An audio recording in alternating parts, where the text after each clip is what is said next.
আসসালামু আলাইকুম। আমরা কিন্তু অনেক ওয়ালপেপারের অ্যাডের মধ্যে দেখেছি অথবা অনেক ভিডিওতে দেখেছি যে আইফোনের 3D ওয়ালপেপার সেটআপ করা যায়। কিন্তু সেটা হতো না। কিন্তু এখন আপনি চাইলে কিন্তু আপনার ফোনে 3D ওয়ালপেপার সেটআপ করতে পারবেন। তো এর জন্য প্রথমে আপনাদের ফোনটাকে আপনাদের লক করতে হবে, তারপর আবার আনলক করতে হবে। এখান থেকে আপনারা ট্যাপ করে ধরে রাখবেন লক স্ক্রিনে। এখান থেকে প্লাস আইকনে ক্লিক করবেন। তারপর এখান থেকে ফটো অপশনে ক্লিক করবেন। তারপর এখান থেকে যে ছবিটাকে আপনার 3D টাইপ ওয়ালপেপার সেটআপ করতে চান সেই ছবিটা এখান থেকে সিলেক্ট করে দিবেন। এখান থেকে আমি এই ছবিটা সিলেক্ট করে দিচ্ছি। তারপর এখান থেকে এই যে আইকনটা দেখতে পাচ্ছেন এই আইকনে ক্লিক করবেন। এখন কিন্তু এই ওয়ালপেপারটা 3D ওয়ালপেপার হয়ে গেছে। এখন এটা আমরা আমাদের লক স্ক্রিনে সেট আপ করবো, এই জন্য অ্যাড অপশনে ক্লিক করব।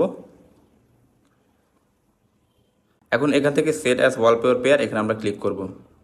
তো আমাদের ওয়ালপেপারটা কিন্তু সেট আপ হয়ে গেছে। এখন এখানে আমরা ট্যাপ করব। তো দেখছেন আমাদের কিন্তু সুন্দর করে আমাদের ফোনের যে লক স্ক্রিন সেটার মধ্যে কিন্তু এই 3D ওয়ালপেপারটা সেট আপ হয়ে গেছে। তো এইভাবে কিন্তু আপনারা আপনাদের আইফোনে সুন্দর সুন্দর 3D ওয়ালপেপার সেট আপ করতে পারবেন। আর এর জন্য কিন্তু অবশ্যই আপনাদের iOS 26 যেটা বেটা ভার্সন সেটা আপনাদের আপডেট করতে হবে।